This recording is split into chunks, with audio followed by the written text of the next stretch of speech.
Борюсь дома, потому что это очень ответственная схватка. Тем более у нас дома идет Кубок мира, и это просто нереально, очень было трудно для меня.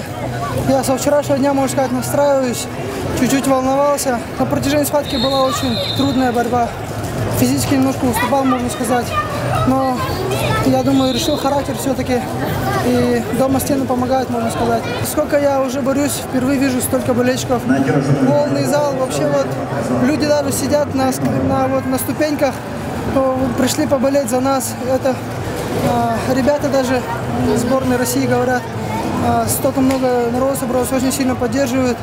Особенно когда выходят на ковер якутские ребята.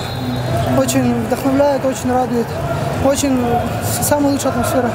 Конечно, огромное спасибо не только здешним болельщикам, но и у меня на родине, во всех улусах республики на нас смотрят, за нас болеют. И это очень только радует. Победу хотел посвятить очень многим, но еще не решил, как можно сказать. Ну, я посвящаю, конечно, народу Саха.